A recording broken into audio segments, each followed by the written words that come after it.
Alhamdulillahirabbil alamin hamdan katsiran thayyiban mubarakan fi kama yuhibbu rabbuna wa yarda wa asyhadu an la ilaha illallah wahdahu la syarikalah wa asyhadu anna muhammadan abduhu wa rasuluh.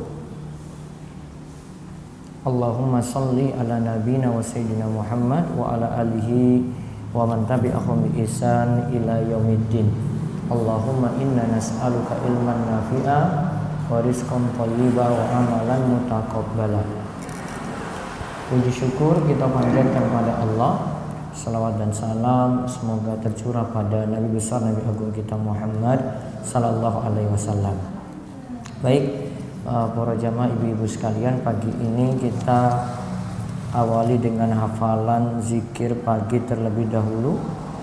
Bisa dibuka di buku halaman, saya pilih halaman 17, nomor 7. Saya tuntun, silakan diikuti. Allahumma inni as'alukal afwa wal afiyata fid dunya wal akhirah. Allahumma inni as'alukal afwa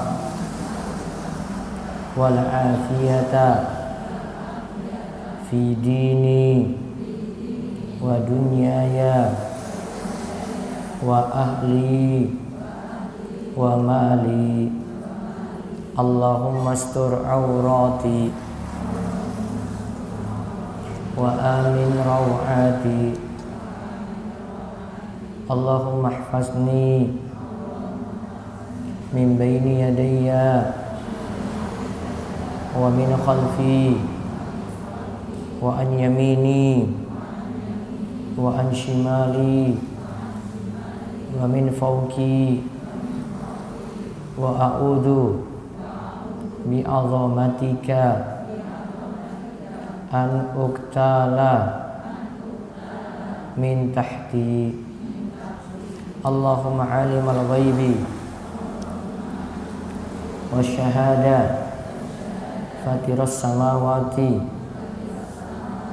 wal ardi rabba kulli syai'in wa malika. Asyhadu an la ilaha illa anta a'udzu bika min syarri nafsi wa min syarri syaitani wa syirkihi wa an aqtarifa ala nafsi su'an aw ajurrahu ila muslim. Nomor 9. Bismillahilladzi la yadurru ma'asmihi syai'un fil ardi wala fis sama' wa sami'un alim. Bismillahilladzi la yadurru ma'asmihi syai'un fil ardi wala fis sama' wa sami'un alim. Bismillahilladzi la yadurru ma'asmihi syai'un fil ardi wala fis sama' wa sami'un alim. Raditu billahi rabba wa bil islami dina wa bi muhammadin sallallahu alaihi wasallama nabiyya. Raditu billahi rabba wa bil islami dina wa bi muhammadin sallallahu alaihi wasallama nabiyya. Raditu billahi rabba wa bil islami dina wa bi muhammadin sallallahu alaihi wasallama nabiyya. Ya Hayyu Ya Qayyum Birahmatika astaghis wa aslih li sya'ni kullahu wa la takilni ila nafsi tarfata ainin abadan. Asbahna ala fitratil Islam wa ala kalimatil ikhlas wa ala dini nabiyyina Muhammad sallallahu alaihi wasallam wa ala millati abina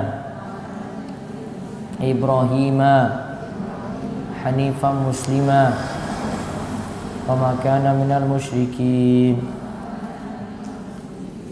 Subhanallahi wa bihamdi adada khalqi wa ridha nafsi wa zinata arshi wa midada kalimati.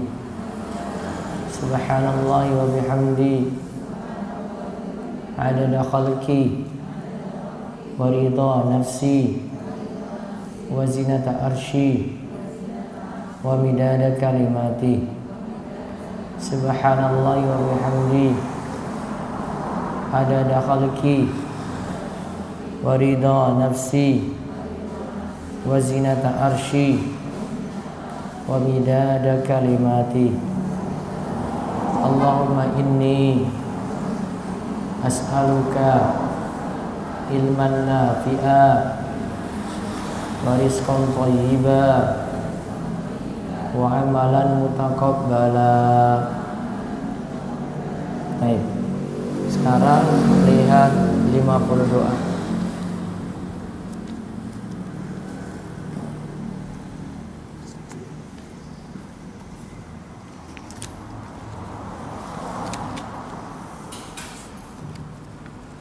Sudah pernah saya ulang belum di sini?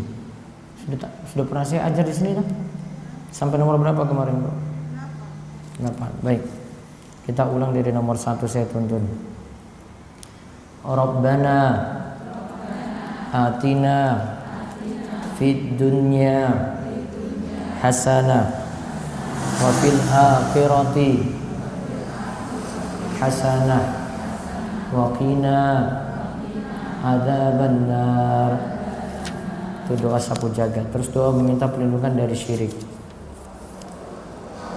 Allahumma inni a'udzu bika an usyrika bika wa ana a'lamu wa astaghfiruka lima la a'lamu. Doa nomor 3, doa berlindung dari kesesatan dan supaya tawakal penuh kepada Allah. Allahumma laka aslamtu wa bika amantu wa alaika tawakkaltu wa ilaika anabtu wa bika khasamtu. Allahumma inni a'udzu bi izzatika la ilaha illa anta antudillani antal hayyul ladzi la yamutu wal jinnu wal insu yamutun.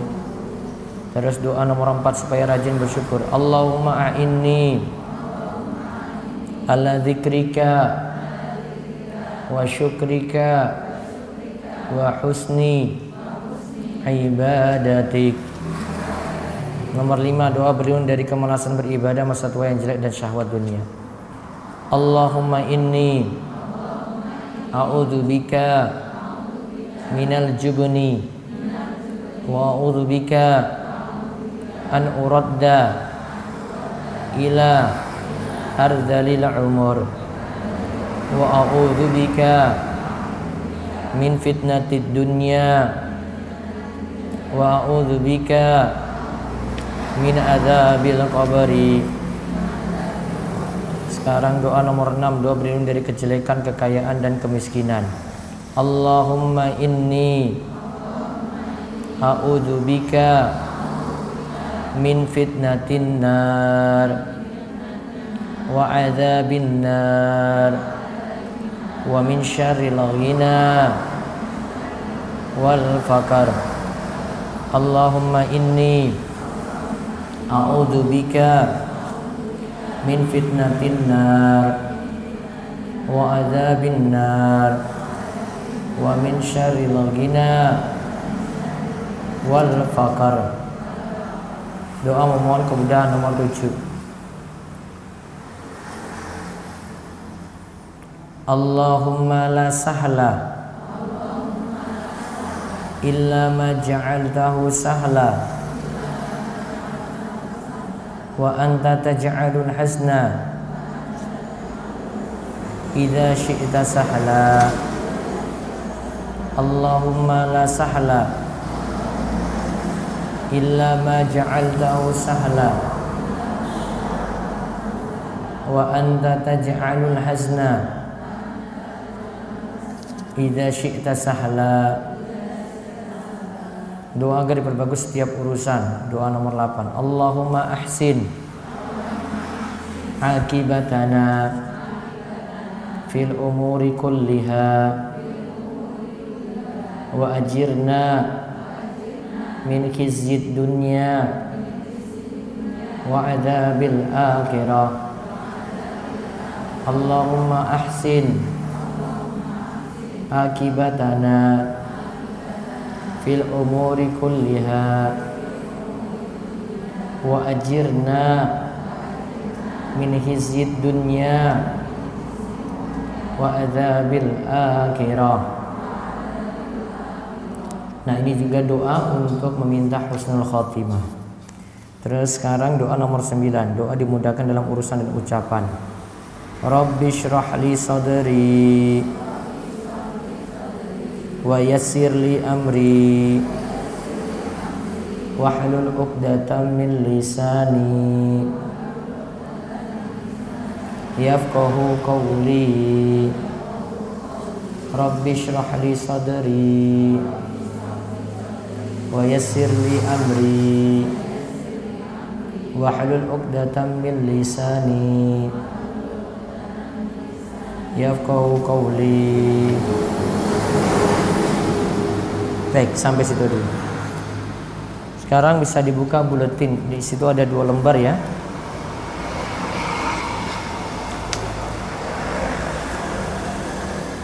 Buka buletin yang pertama, pengertian bid'ah. Kita bahas hadis kelima dari hadis Arba'in Nawawiyah. Hadis pertama tentang niat, hadis kedua tentang iman, Islam dan Islam, iman dan ihsan, hadis ketiga tentang rukun Islam, hadis keempat yang terakhir kita bahas tentang takdir, yang kelima tentang masalah bid'ah.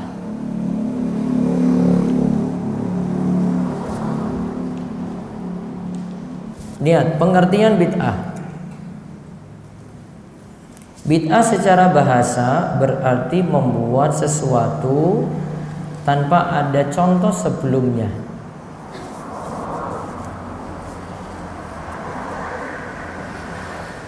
Membuat sesuatu tanpa ada contoh sebelumnya, alias membuat sesuatu yang baru. Nah, definisi ini dapat dilihat dari perkataan Umar. Ketika Umar itu menghidupkan lagi sholat taraweh. Sebelumnya itu sholat taraweh tidak dikumpulkan dalam satu jamaah, terpecah-pecah. Umar punya inisiatif, kalau gitu biar satu saja, ada imam yang memimpin satu. Maka setelah Umar mengumpulkan, beliau mengatakan, al-bid'atu hadhihi. Sebaik-baik bid'ah adalah ini. Maksudnya perkara yang baru adalah ini, tapi sebelumnya sudah ada contoh dari Nabi Shallallahu Alaihi Wasallam. Karena sholat taraweh sudah pernah Nabi Shallallahu Alaihi Wasallam lakukan. Nah, bid'ah secara istilah syar'i Yang paling bagus adalah definisi yang dikemukakan oleh Al-Imam Asy-Syatibi dalam kitabnya Al-I'tisam. Beliau mengatakan bahwa bid'ah itu adalah ibaratun an tariqatin fid din mukhtara'atin tudahi syar'iyyata yuqsadu bisuluki 'alaiha al-mubalaghatu fi ta'abbudi lillahi subhanahu. Bid'ah itu adalah suatu istilah untuk jalan dalam agama yang dibuat-buat tanpa ada dalil.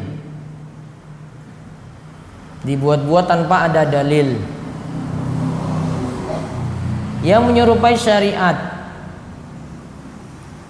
Yang menyerupai syariat atau ajaran Islam, yang dimaksudkan ketika menempuhnya adalah untuk berlebih-lebihan dalam beribadah kepada Allah. Coba lihat ibu-ibu, sini ada berapa poin. Pertama, suatu jalan dalam agama. Poin pertama tuh. Berarti kalau urusan dunia tidak masuk dalam bahasan kita. Walaupun dalam urusan dunia banyak yang baru, tapi yang dimaksudkan yang baru di sini adalah suatu jalan dalam agama.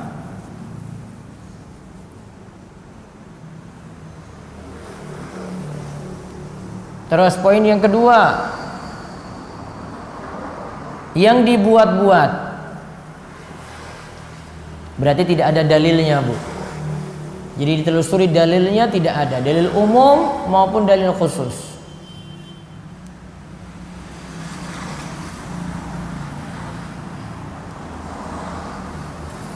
Yang ketiga, sifatnya adalah menyerupai syariat.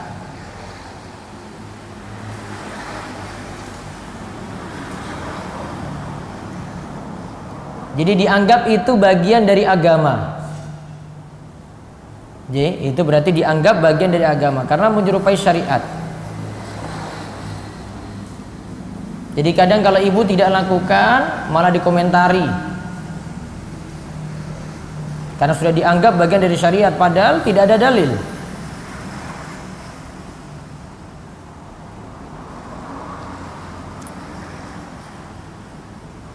Terus yang keempat dalam definisi ini, termasuk berlebih-lebihan dalam ibadah. Bid'ah ini termasuk bentuk berlebih-lebihan dalam ibadah.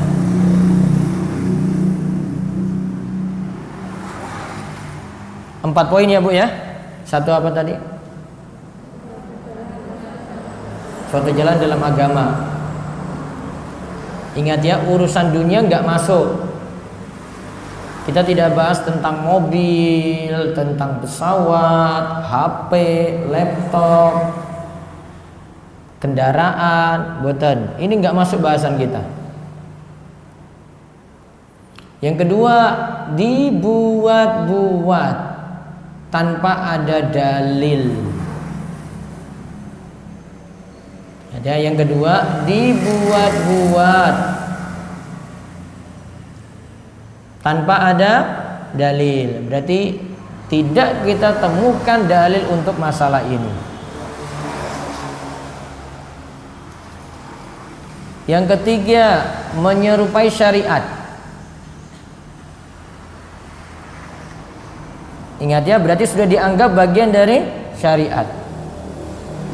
Rasanya nggak afdol kalau nggak lakukan. Pokoknya saya mau lakukan itu, padahal tidak ada dalil. Yang keempat, itu dianggap berlebihan. Ini termasuk berlebih-lebihan dalam ibadah kepada Allah. Jadi jika ada ibadah memenuhi 4 kriteria tadi, maka termasuk dalam bid'ah.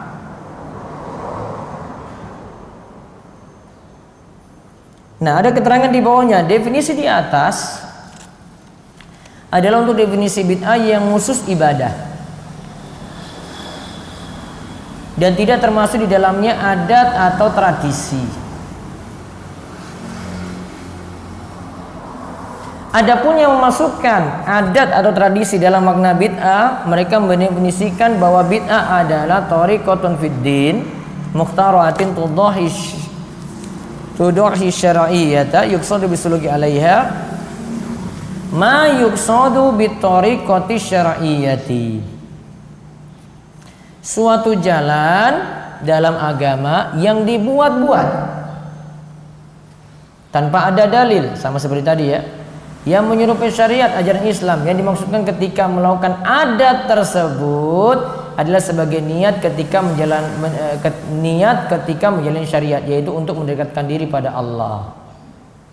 Nah, untuk yang pengertian dua ini Bu, ini untuk tradisi tapi dianggap ibadah.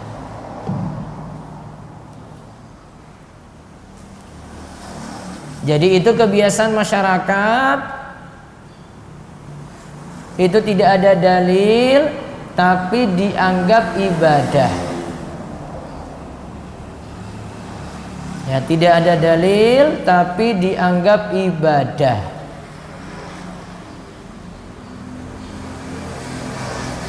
Kalau menyelisihinya, nah itu ingat, itu menyerupai syariat, maka dianggap kita tidak menjalankan syariat.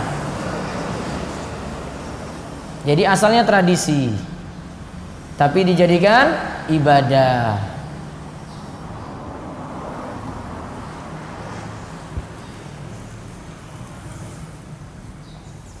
Sudah terbayang apa belum Bu? Pun terbayang? Sudah? Tradisi misalnya, nah ini ibu aja lah masalah ibu-ibu.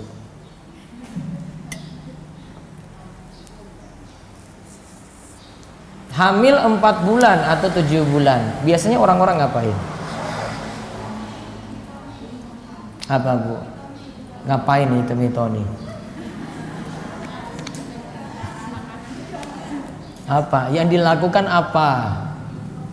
Kalau cuma syukuran-syukuran biasa saja ya mungkin biasalah, nggak masalah gitu. Tapi di dalamnya ada apa Bu? Hah?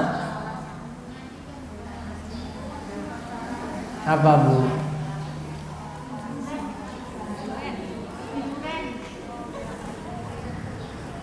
Ada bentuk makan-makannya, ada satu. Ada bentuk ibadahnya seperti baca Al-Quran atau zikir enggak? Ada enggak? Ada. Ada dulu ya. Wes. Kalau tidak dilakukan dianggap apa? Orang umum nah, berarti dianggap sebagai suatu aturan syariat. Enggak lakukan, salah kamu. Paham? Itu namanya tradisi dijadikan sebagai suatu ibadah. Paham ini? Baik. Mau satu contoh lagi? Baik. Kalau ibu lahiran itu biasanya ada tali pusar kan? Itu diapain?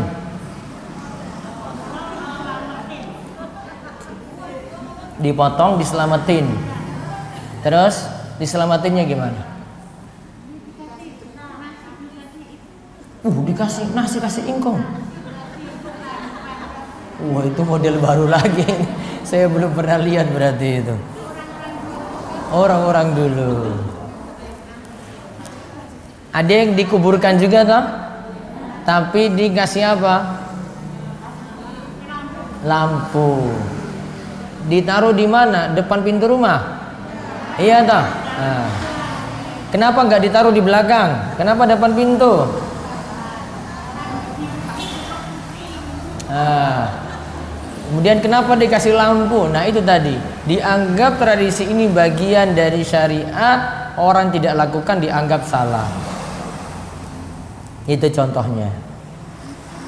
Masih banyak yang lain, nggak usah saya sebut satu-satu. Jadi ada yang ibadah tapi tidak ada dalil. Ada yang tradisi atau adat istiadat dianggap jadi ibadah. Lihat ada dua model yang sudah kita bahas ya. Ada yang ibadah tapi tidak ada dalil. Yang kedua, ada tradisi tapi dianggap apa? Ibadah. Ada tradisi tapi dianggap ibadah. Nanti ditahan dulu, Bu.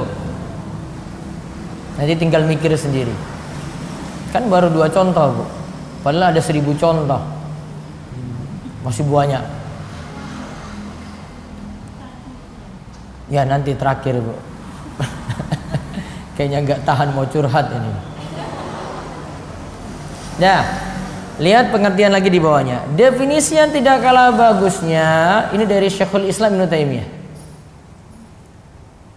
Beliau mengatakan, wal bid'atu ma khalafatil kitab wa sunnah au ijma' as-salafil ummah minal i'tiqadati wal ibadati. Bid'ah itu adalah suatu i'tiqad, keyakinan, wal ibadat, dan suatu ibadah. Jadi ada yang berupa keyakinan ya, nanti saya contohkan.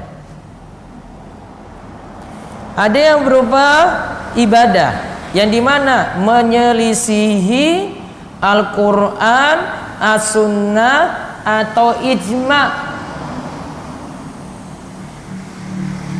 kesepakatan ulama salaf. Ya, dia menyelisihi apa? Al-Quran, As-Sunnah, yaitu hadis, dan menyelisihi kesepakatan ulama. Ingat, ada berarti yang berupa keyakinan, ada juga yang berupa ibadah. Paham, Bu? Ada yang berupa apa? Keyakinan. Ada yang berupa apa lagi? Ibadah.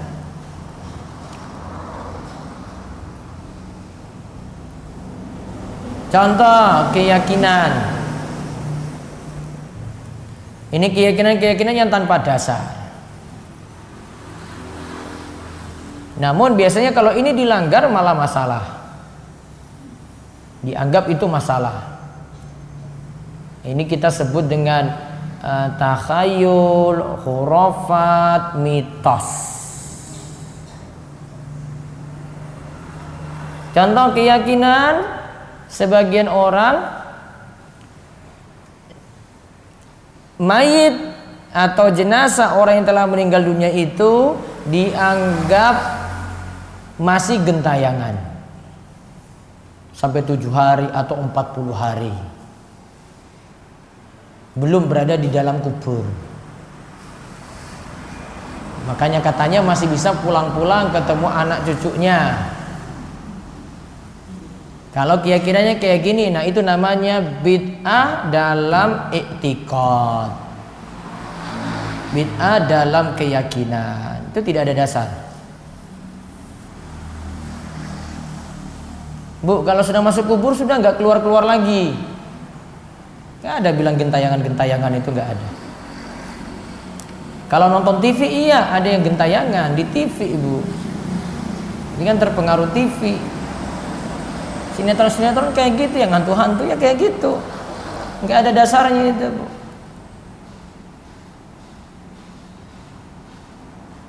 Contoh lagi, ini keyakinan mengenai setan ini kalau digambaran di TV itu, akhirnya kita punya keyakinan kayak gitu lagi. Setan itu digambarkan, ada wujudnya, ya wujud ada memang, tapi kalau ini digambarkan, setannya itu digambarkan dalam bentuk dia itu kalau jalan tidak menginjak tanah. Di beberapa siaran TV itu kayak gitu. Itu juga bid'ah dalam hal i'tiqad, karena mengenai perkara gaib.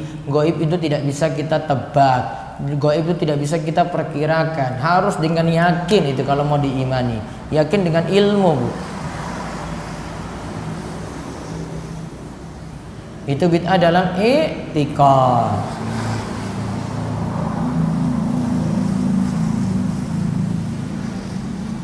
Apalagi keyakinannya Bu, ini kalau ini keyakinan wong Gunung Kidul ini. Kalau uang hilang dianggap yang ngambil adalah tuyul.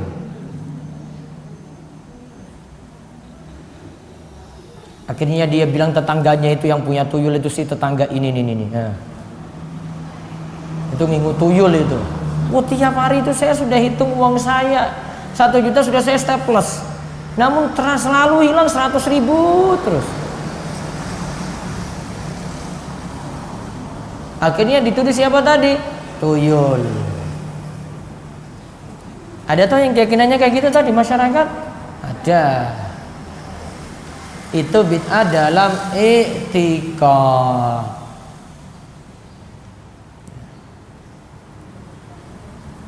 Akhirnya nanti suuzon pada tetangga, nuduh-nuduh yang tidak benar.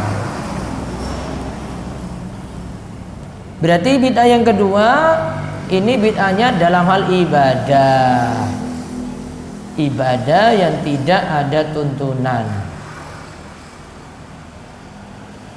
Jadi kalau ditanya dalil Al-Quran tidak ada, dalil hadis nggak ada, kesepakatan ulama juga tidak ada di situ, menyelisih kesepakatan ulama.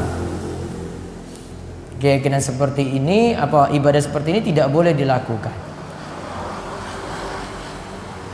Nah sekarang 3 syarat disebut bid'ah. Setelah kita lihat definisi-definisi tadi, kita lihat 3 syarat disebut bid'ah.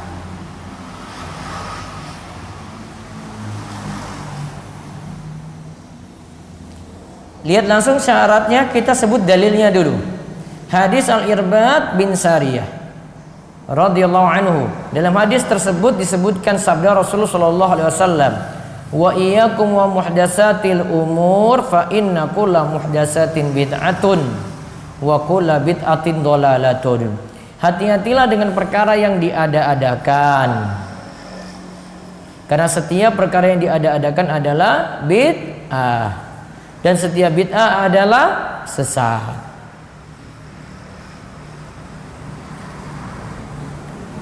Hadis yang kedua, hadis dari Jabir bin Abdullah radhiyallahu anhu. Dalam hadis tersebut Nabi sallallahu alaihi wasallam bersabda, "Amma ba'du fa inna khairal hadisi kitabullah wa khairal huda huda Muhammadin wa syarrul umuri muhdatsatuha wa kullu bid'atin dhalalah." Amma ba'du, sesungguhnya sebaik-baik perkara adalah kitabullah dan sebaik-baik petunjuk adalah petunjuk Muhammad sallallahu alaihi wasallam. Sejelek-jelek perkara adalah yang diada-adakan atau bid'ah, dan setiap bid'ah itu adalah sesat. Nanti saya rangkaikan kesimpulannya terakhir. Dalil ketiga, hadis Aisyah radhiyallahu anha. Rasulullah sallallahu alaihi wasallam bersabda, ini nanti yang kita bahas di buletin kedua. Man ahdasa fi amrina hadza ma laysa minhu fa waraddun. Barang siapa membuat suatu perkara baru dalam agama kami ini yang tidak ada asalnya, maka perkara tersebut tertolak. Hadis riwayat Bukhari dan Muslim. Lalu yang keempat, dalam riwayat lain dari Aisyah, Rasulullah sallallahu alaihi wasallam bersabda, "Man amila amalan laisa alaihi amruna fa waraddun." Barang siapa melakukan suatu amalan yang bukan ajaran kami, maka amalan tersebut tertolak. Lihat kesimpulannya. Bid'ah yang terlarang itu jika memenuhi 3 syarat. Syarat yang pertama, suatu yang baru atau dibuat-buat. Yang kedua, suatu yang baru dalam agama. Yang ketiga, tidak disandarkan pada dalil syar'i. Diulang, satu apa? Suatu yang baru atau dibuat-buat, Yang kedua, barunya dalam hal agama. Ingat, bukan dalam hal dunia. Tadi urusan kendaraan, urusan rumah, urusan bisnis, tidak masuk dalam bahasan ini. Yang ketiga, tidak disandarkan pada dalil syar'i alias tidak punya dalil. Maka dari tiga hal tadi Ibnu Rajab Al-Hambali mengatakan faqulu man ahdasa syai'an wa nasabahu ila din wa lam yakul lahu aslun fid din yarji'u ilaihi fa huwa dhalalatun wad dinu bari'un minhu wa sawa'un fi dzalika masalul i'tiqadati awil a'mali awil aqwal adh-dhahira wal batinah. Setiap yang dibuat-buat lalu disandarkan pada agama dan tidak memiliki dasar dalam Islam, itu termasuk kesesatan. Islam berlepas diri dari ajaran seperti itu termasuk dalam hal i'tiqad, keyakinan, dalam hal amalan maupun perkataan yang lahir dan batin. Nah, beliau rahimahullah juga berkata, wal muradu bil bid'ati ma hudisa mimma la asla lahu fi syari'ati yadullu alaihi fa amma ma kana lahu aslun min asy-syar'i yadullu alaihi fa laysa bid'atin syar'an wa in kana bid'atan lughatan. Yang dimaksud dengan bid'ah adalah suatu yang baru yang tidak memiliki landasan dalil dalam syariat sebagai pendukung. Adapun jika didukung oleh dalil syar'i, maka itu bukanlah bid'ah menurut istilah syar'i namun bid'ah secara bahasa. Ingat, ada sini ada kalimat suatu yang baru tidak memiliki dalil. Ibnu Rajab juga mengatakan, Ibnu Hajar rahimahullah berkata dalam Fathul Bari, wa makana lahu aslun yadullu alaihi syar' falaysa bi bid'atin fal bid'atu fi 'urfi syar'i madhmumatun bi khilafil lughati fa inna kulla syai'in uhdisa ala ghairi misal yusamma bi bid'ah wa sawa'un kana mahmudan aw mahmuman. Suatu yang memiliki landasan dalil dalam syariat maka itu bukanlah bid'ah. Maka bid'ah menurut istilah syariat adalah tercela berbeda dengan pengertian bahasa, karena bid'ah secara bahasa adalah segala sesuatu yang dibuat-buat tanpa ada contoh sebelumnya, baik terpuji maupun tercela. Kesimpulannya bid'ah secara ringkas adalah ma'ahdasa fiddin min ghairi dalil, suatu yang baru dibuat-buat dalam masalah agama tanpa ada dalil. Suatu yang dibuat dalam masalah agama tanpa apa, Bu? Ada dalil. Ini saya tulis susun dalam buku sudah lama, mengenal bid'ah lebih dekat. Tidak diterbitkan lagi. Bukunya tidak diterbitkan lagi. Tipis bukunya. Karena bukunya terlalu keras. Dulu masih aliran keras. Baik, kita lihat hadisnya. Hadis nomor 5, buletin yang kedua, Bu.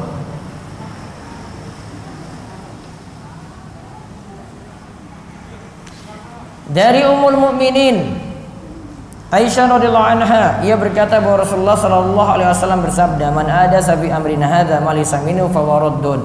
Siapa yang buat suatu perkara baru dalam agama kami ini yang tidak ada asalnya, maka perkara tersebut tertolak.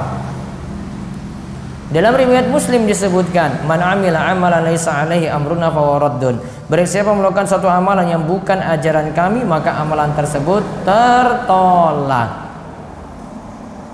Faedah hadis, lihat.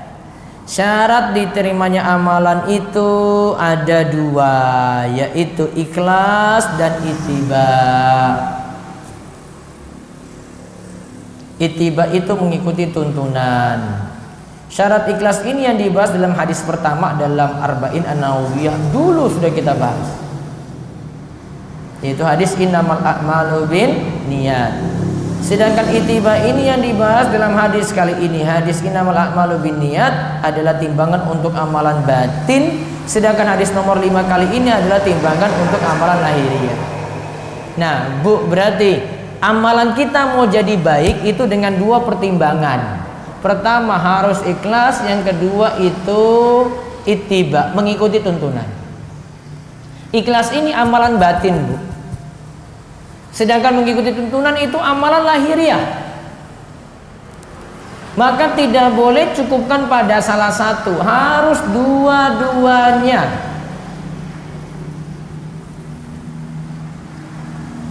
Ibu mau amalan bagus bagaimanapun, wah ikuti tuntunan Nabi, namun gak ikhlas, gak diterima amalan tadi.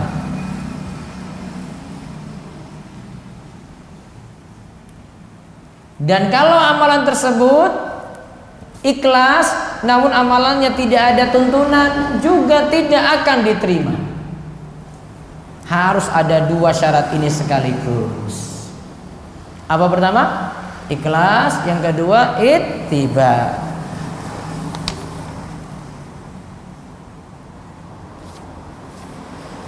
Yang kedua, mengamalkan amalan yang tidak ada tuntunannya, maka amalan tersebut mardudun, tertolak, berarti tidak diterima di sisi Allah. Dapat pahala enggak, Bu? Dapat pahala enggak? Tidak. Dapat capek atau tidak? Dapat. Capek dapat, pahala enggak dapat. Makanya Imam Ibnul Qayyim pernah mengatakan, orang yang melakukan bid'ah itu dia seperti orang yang bawa bekal, tas ransel dia itu pakai di belakang, namun isinya cuma batu untuk perjalanan jauh.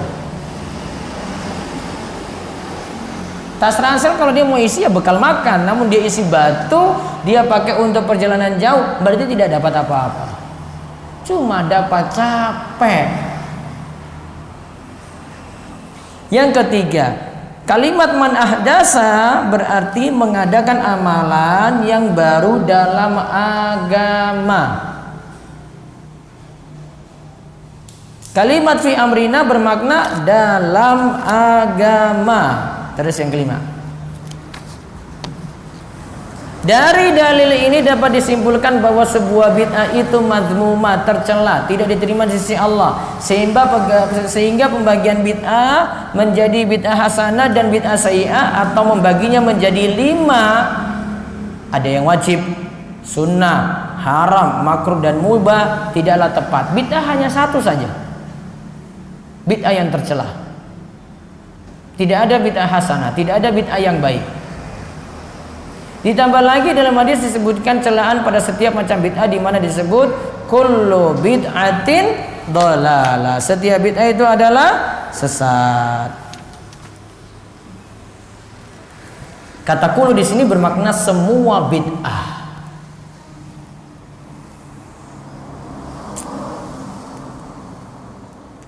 Nah, amalan bid'ah itu ada beberapa macam. Kita lihat di sini dibagi 5. 1, ada yang bid'ahnya pada pokok amalan, artinya ia mengamalkan amalan yang asalnya tidak ada tuntunan, maka amalan tersebut tidak diterima. Contoh, puasa mutih. Puasanya ngapain, Bu? Cuma makan yang putih-putih aja kan? Iya kan? Sego putih, telur, yang putihnya saja kan? Nah, itu bid'ah dalam pokok ibadah, tidak diterima sama sekali. Yang kedua, ada yang bid'ahnya pada tambahan, namun amalan pokoknya tetap disyariatkan, maka amalan tambahan ini tertolak, amalan pokoknya diterima jika memang tidak dirusak dengan amalan tambahan. Contoh, perlu contoh? Mau memulai sholat, ini sebagian imam nih. Kalau di Gunung Kidul kayaknya jarang, tapi mungkin ada beberapa tempat gitu. Ya. Sebelum mulai, imamnya mau takbir itu, dia baca dulu Bismillahirrahmanirrahim. Qul a'udzu birabbin nas, malikin nas, ilahin nas, min syarril waswasil khannas alladzi yuwaswisu fi sudurin nas minal jinnati wan nas. Allahu akbar. Baca surat apa, Bu? Baca surat apa tadi? An-Nas. Kenapa baca surat An-Nas orang ini? Karena dia yakini surat An-Nas untuk mengusir godaan setan. Padahal Nabi tidak pernah lakukan.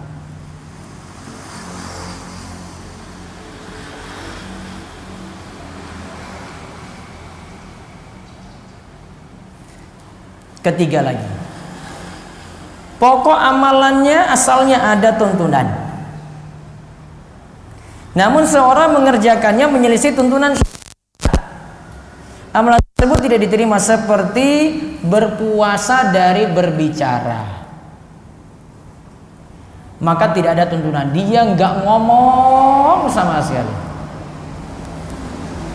tapi ngomongnya ini tidak ngomong ini anggap ibadah. Beda kalau ibu nggak ngomong karena nggak dikasih duit suami, beda. Lagi ngambek beda bu. Ini dia tidak ngomong karena nganggap ibadah, dia bisu karena nganggap ibadah.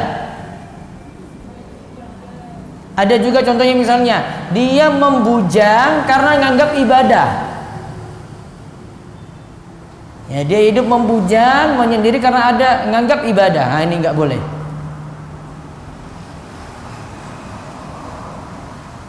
Itu menyelisih ketentuan syariat bu.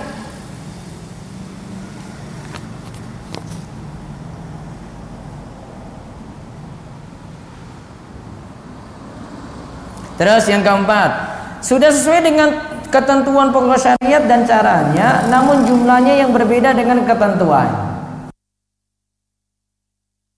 Amalkan zikir pagi petang dibaca 1000 kali untuk bacaan istighfar, maka ini menyelisih ketentuan. Istighfar berapa di zikir pagi petang bu? 100 toh? Berarti kalau baca 1000 menyelisih ketentuan. Kalau ibu nganggap baik, daripada saya nganggur Ustaz. Beda lagi. Kalau mau baca zikir pagi petang, niatnya zikir pagi petang baca 100 istighfar. Tapi kalau mau nambah lebih daripada itu terserah. Berarti bukan maksudnya untuk zikir pagi petang. Yang kelima, amalan disyariatkan namun menyelisih dalam hal mengistimewakan hari dan tempat. Seperti berpuasa pada hari Selasa karena dianggap itu hari lahirnya, maka amalan tersebut tidak diterima. Puasa hari lahir nggak diterima bu. Kecuali hari Senin Kemis, Rasul Shallallahu Alaihi Wasallam akhirnya jadi syariat untuk kita. Kalau hari lahirnya kita nggak bisa bu. Contoh tadi khususkan waktu. Tadi yang 7 bulan itu pas 7 bulan ya, 7 bulan kelahiran sih. Ada amalan tertentu dibaca. Biasanya keyakinannya itu baca surat Maryam biar kalau lahir perempuan seperti Maryam. Baca surat Yusuf biar anaknya cakep seperti Nabi Yusuf. Nah itu. Khususkan pembacaan surat pada waktu tertentu, samain. Kalau gitu baca surat apa bu? Ya nggak usah lakukan. 7 bulanan tuh nggak usah mikir itu bu. Ya, banyak berdoa saja menjelang kelahiran gitu. Tidak ada amalan khusus. Justru kita buat amalan-amalan khusus tidak ada dalilnya. Kita susah sendiri itu. Lalu 7, poin ke-7, jika ada yang melakukan ibadah dengan cara yang terlarang, yang tidak disyariatkan, apakah amalan tersebut diterima ataukah tidak? Perlu dirinci. 1. Jika larangan yang dilakukan di luar dari ibadah, seperti berhaji dengan harta haram atau berwudu dari bejana yang terbuat dari emas, ibadahnya sah namun berdosa karena melakukan yang haram. Hajinya dari harta haram, hajinya sah kalau ketentuannya terpenuhi, namun untuk mabrurnya tanda tanya. Gampangannya kayak gitu. Yang kedua, jika larangan tersebut masuk dalam ibadah, misalnya sholat di rumah hasil rampasan, maka yang dilakukan adalah perbuatan yang haram dan pelakunya berdosa. Namun jumhur ulama menyatakan tetap mendapatkan pahala, sedangkan Imam Ahmad menganggap sholatnya tidaklah sah. Ini termasuk sholatnya pakai sarung curian, ya, ada sesuatu yang dia pakai tapi bermasalah. Ya, pendapat yang tepat, ini pendapat jumhur ulama, ibadahnya sah tapi tidak mendapatkan pahala. Maaf, ibadahnya tadi kalau Imam Ahmad tidak sah ya. Ibadahnya sah tetapi tidak dapat ganjaran. Wallahu a'lam. Itu yang paling tepat. Lalu yang terakhir, dampak buruk bid'ah. 1. Bid'ah semakin menjauhkan pelakunya dari Allah. Coba lihat kata Ayyub As-Sikhtiyani, semakin giat pelaku bid'ah dalam ibadah, maka semakin jauh pula ia dari Allah. Karena dia nganggap yang dia lakukan itu ibadah, sudah enak, sudah asyik, mau tinggalkan sulit, Bu. Beda kalau ibu nggak tahu itu ibadah, dikasih tahu akhirnya mau lakukan. Tapi kalau ini ibadah sudah dibuat-buat, sudah enak sekali. Ustaz, saya sulit lepas. Ya karena sudah enak. Padahal amalan itu tidak ada tuntunan. Lihat kedua, langsung kita lompat kedua. Pelaku bid'ah tidak akan minum dari telaga Nabi Sallallahu Alaihi Wasallam. Di surga nanti ada telaga Al-Kautsar. Orang yang berbuat bid'ah tidak akan minum dari telaga Al-Kautsar. Coba lihat ceritanya. Aku mendahului kalian di Al-Haud, telaga. Ditampakkan di hadapanku beberapa orang di antara kalian. Ketika aku akan mengambilkan minuman untuk mereka dari Al-Haud, dari telaga tadi, mereka dijauhkan dariku. Aku lantas berkata, wahai Rabbku, ini umatku. Kemudian Allah katakan, la tadri ma ahdatsu ba'daka. Engkau sebenarnya tidak mengetahui bid'ah yang mereka buat sesudahmu. Terus yang terakhir, pelaku bid'ah tidak akan mendapatkan syafaat Nabi Sallallahu Alaihi Wasallam. Ceritanya ada di hadis terakhir. Wallahu a'lam bissawab. Berat ya materinya ya, berat banget. Nanti nggak usah ada pertanyaan aja deh. Kayak masalah semua ini ibu-ibu nanti. Baik, buka buku itu Matan Abu Syuja. Saya baca sedikit. Sampai mana? Rukun wudu sampun. Ada buang hajat sampun.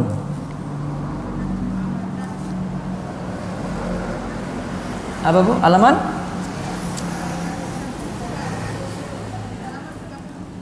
(33) 35.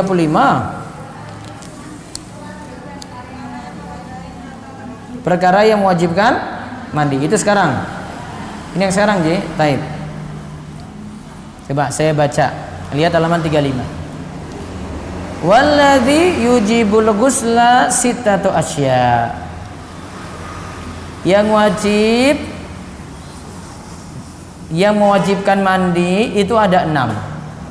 Salah satu tashtariku fiha rijal wa nisa wa iltiqa'ul khitanain wa inzalul mani wal maut wa salah satu takhtassu bihan nisa wa hiya al-haidu wan nifasu wal wiladatu. Perkara yang mewajibkan mandi itu ada 6. 3 diantaranya mencakup laki-laki dan perempuan, sedangkan 3 lainnya khusus untuk wanita. Untuk laki-laki dan wanita adalah 1. Bertemunya 2 kemaluan. Yang kedua, keluarnya mani. Yang ketiga, meninggal dunia. Ini laki-laki perempuan diperintahkan sama. Mandi wajib. Yang kedua, khusus untuk wanita, yaitu haid. Yang kedua, nifas. Yang ketiga itu melahirkan. Nah, ini 6 hal yang menyebabkan mandi wajib.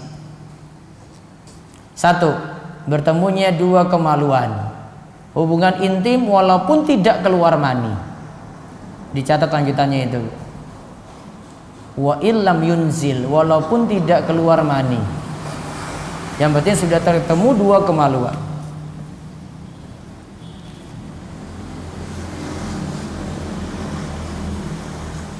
Dua, keluarnya mani. Keluarnya mani bisa dalam keadaan sadar atau dalam keadaan mimpi. Dua-duanya sama, wajib mandi. Dalam keadaan sadar atau dalam keadaan mimpi. Sadar itu juga bisa lakukan onani, juga tetap mandi wajib, walaupun perbuatan onani berdosa. Yang ketiga, meninggal dunia, maka jenazah wajib dimandikan.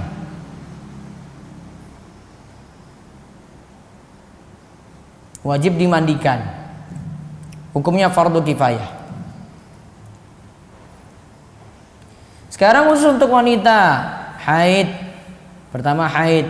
Berarti setelah suci dari haid diwajibkan untuk mandi.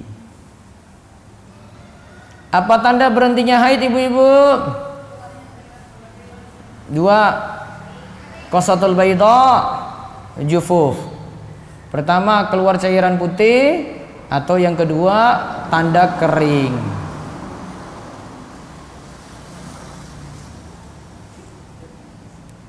Kalau qasatul bayda atau jufuf, dua tanda ini masing-masing ibu-ibu kadang ada yang alami yang pertama, ada yang alami yang kedua.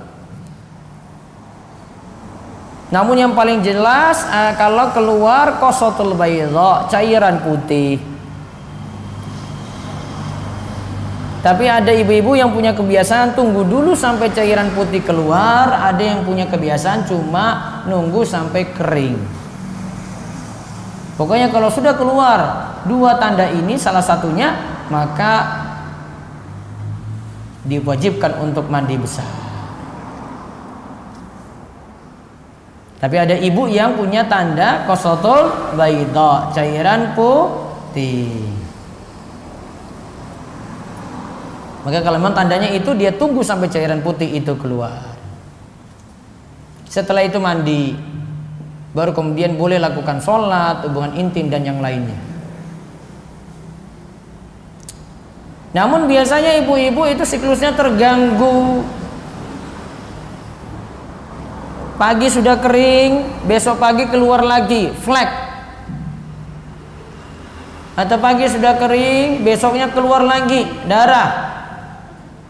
Penyikapannya, kalau ada darah keluar lagi dan itu diyakini haid, maka dihukumi haid, tidak sholat lagi.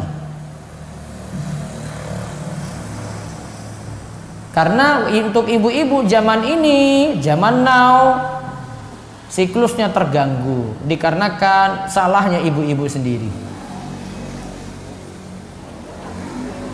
Hormonnya terganggu. Karena apa, Bu? Ikut apa? KB. Iya kan? Gara ikut ini jadi siklusnya terganggu. Maka penyikapannya ada darah, tidak sholat, tidak ada darah lagi, kembali suci, maka mandi kemudian sholat. Itu kaidahnya. Itu nggak akan bingung itu, Bu. Gak mesti nanti nunggu 1 kali 24 jam, gak mesti, Bu. Ibu menunggu sesuatu yang sudah pasti padahal sudah kering. Ternyata ibu nunggu 1 kali 24 jam, lantas ternyata sudah kering. Berarti sholat ibu kodok itu 1 kali 24 jam tadi. Ibu ganti itu semua sholat yang ibu tadi tinggalkan cuma gara-gara menunggu. Maka amannya kalau sudah yakin suci segera mandi, tidak mesti nunggu 1 kali 24 jam. Kalau ternyata keluar lagi, ya sudah, resikonya ya berarti batal lagi. Terus yang kedua, nifas, darah yang keluar setelah wiladah, setelah melahirkan.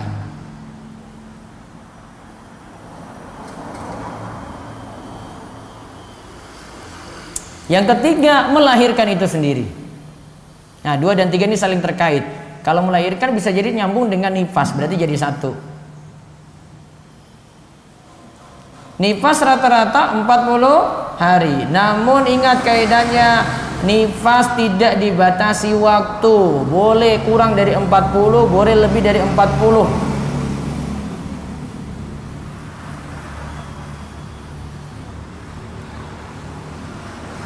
Terus darah nifas pengertiannya, Bu, darah yang keluar setelah melahirkan. Kalau keluar sebelum lahiran namanya damul fasad, darah rusak, masuk istihadah, darah kotor. Darah kotor itu ibu tetap sholat. Kalau darah nifas baru tidak sholat. Kan sebelum lahiran itu pembukaan sampai 10 kali. Nah, itu sudah ada keluar darah sebelumnya. Darah ini belum dianggap nifas karena bayi belum keluar. Ketika sudah keluar baru dianggap apa? Darah nifas.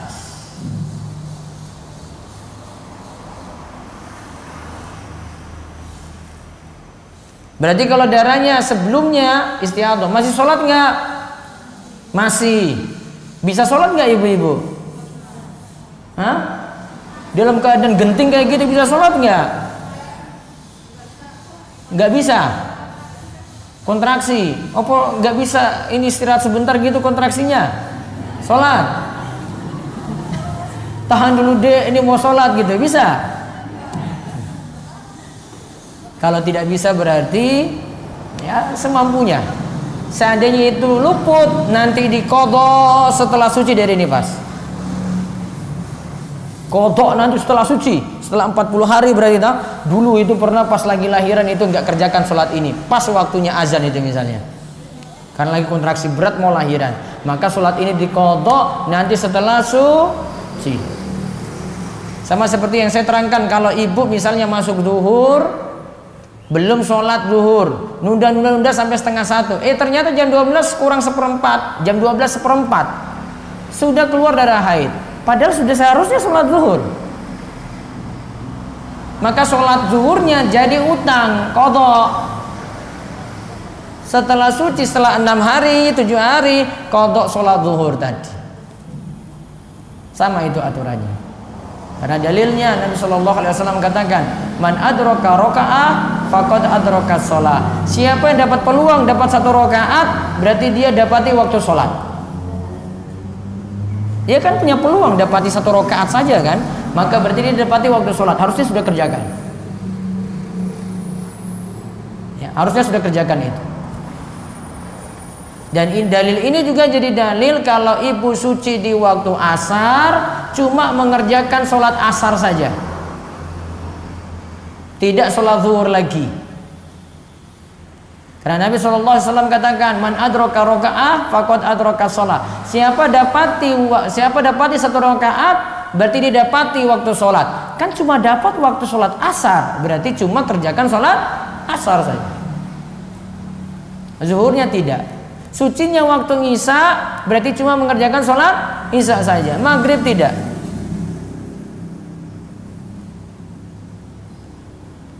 Nah, 6 hal ini yang menyebabkan mandi wajib. Selain 6 ini, hukum mandinya sunnah. Contoh, mandi sholat Jumat, mandi untuk sholat Jumat, mandi untuk sholat Id. Nah, hukumnya sunnah. Mandi setelah mengantarkan jenazah atau memandikan jenazah sunnah, nggak wajib. Yang wajib cuma 6 ini saja kalau dalam mazhab Syafi'i. Wallahu a'lam bishawab. Baik, selesai. Nggak ada pertanyaan kan? Ada? Ya, monggo. Ada depan Bu.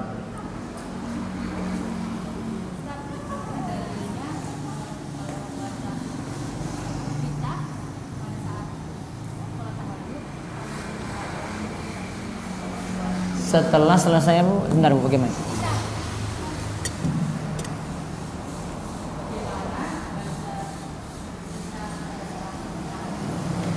Bagaimana kita sholat tahajud?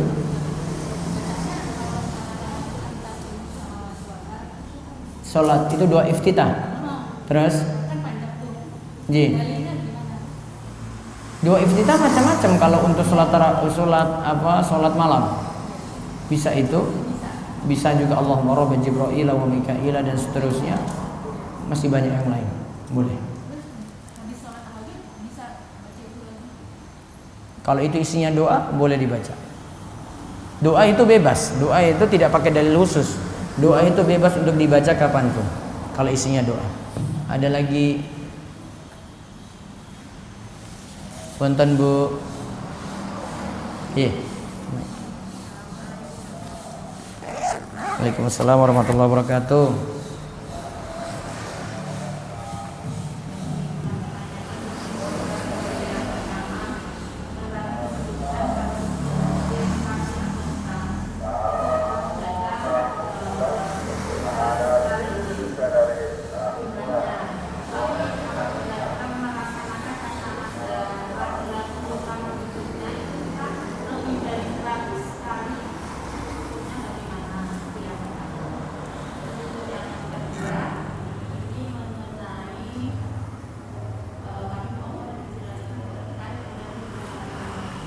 Tentang apa?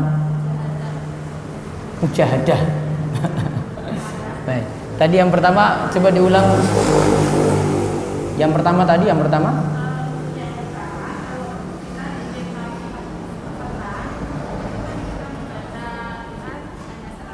Iya, istighfar tadi ada 100, ya.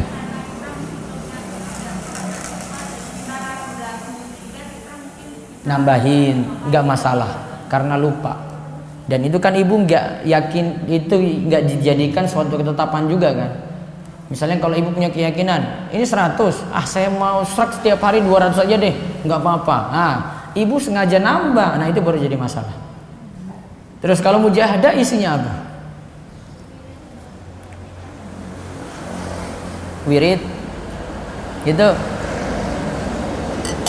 Nanti dari sisi bentuknya saja yang masalah, harus dirinci lagi ya. Wallahu a'lam. Kalau saya belum pernah ikut.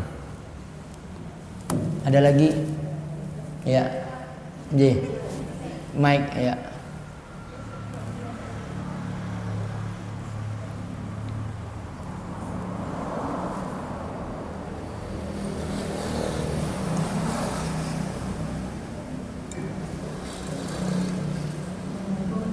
Waalaikumsalam warahmatullahi wabarakatuh.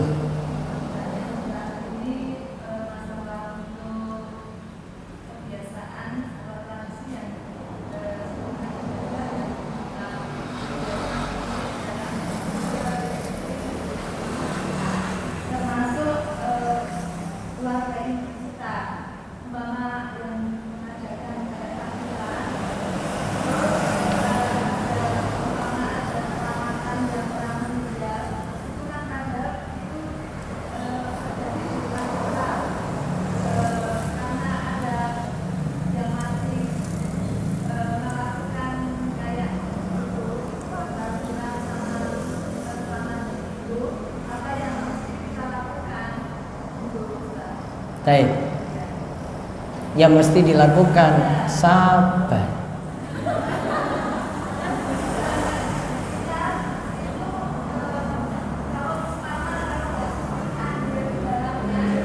Kalau tidak ikut andil kan kena masalah.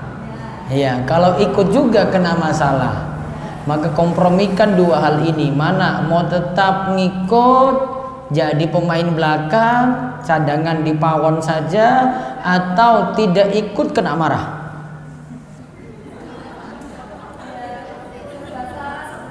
Iya, serba salah semua, tapi kan ada yang lebih ringan. Ada yang lebih ringan toh. Datang tapi nggak ikut acara inti. Ya di belakang aja, bilang aja repot gitu. Kan lebih mengurangi ibu daripada ibu nggak datang sama sekali. Iya, apalagi rumah orang tua disebut anak durhaka lu kayak begitu.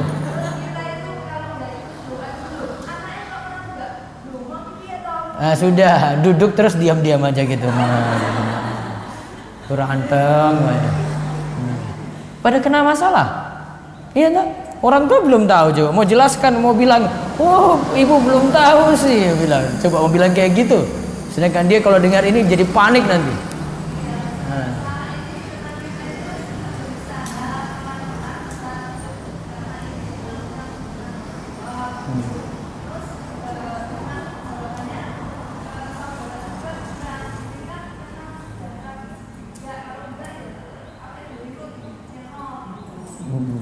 Itu tadi sabar.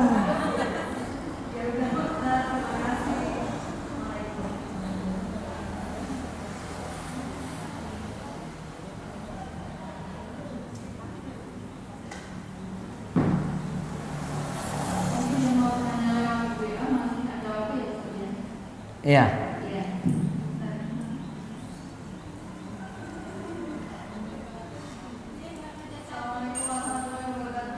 Waalaikumsalam warahmatullahi wabarakatuh.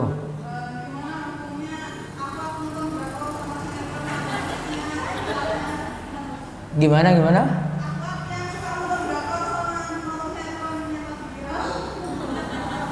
Apa nggak jelas?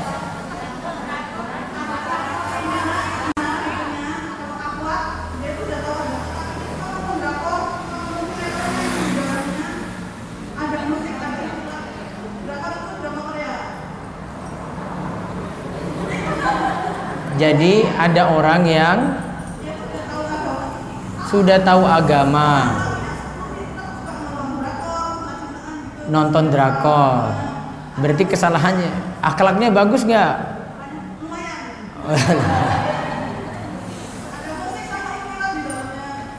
Ya, tanda tanya agamanya berarti.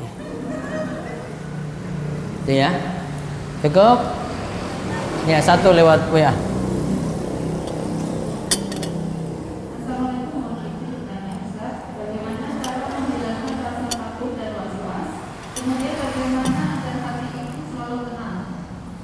Banyak zikir, zikir itu yang kuatkan hati itu tenang.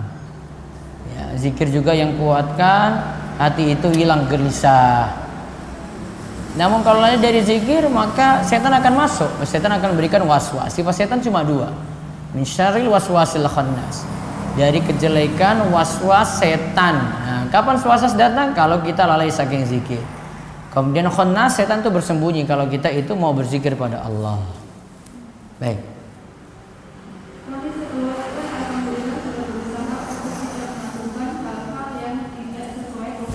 Ya. Seperti pencuri tumpengan selamatan dan lain-lain. Ya. Tapi itu masih asing di lingkungan kami. Ya. Sehingga bagi kami yang belum paham, kita harus menjadi wajar pembicaraan dimanapun mereka berada. Katanya di dalam agama ada yang bilang pengalut aliran dan lain-lain. Bagaimana cara untuk mensikapi hal tersebut? Dakwanya pelan-pelan dan sabar. Ya, jawabannya sama semua nanti dari awal sampai akhir itu. Baik. Butuh waktu, butuh cara, butuh kesabaran. Nggak semua mau menerima, sehingga itu tidak boleh dipaksakan. Baik, ada pengumuman nanti insya Allah malam minggu besok itu malam minggu Pahing ya. Nanti ada pengawasan di Al-Ikhlas, ada maghrib sampai isya. Al-Ikhlas Masjid Agung. Abang Al-Ikhlas ada pengawasan. Kalau di sini belum. Iya, terakhir. Ya. Bagaimana cara menghilangkan jin yang ada di dalam rumah? Bagaimana cara menghilangkan?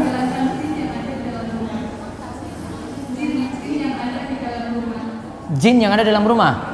Perbanyak sholat di rumah, perkuat iman. Yang kedua,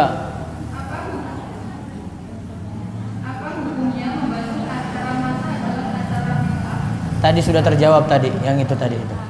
Sabar ya Bu. Sabar. Bagaimana caranya kita bisa berusaha? Hah?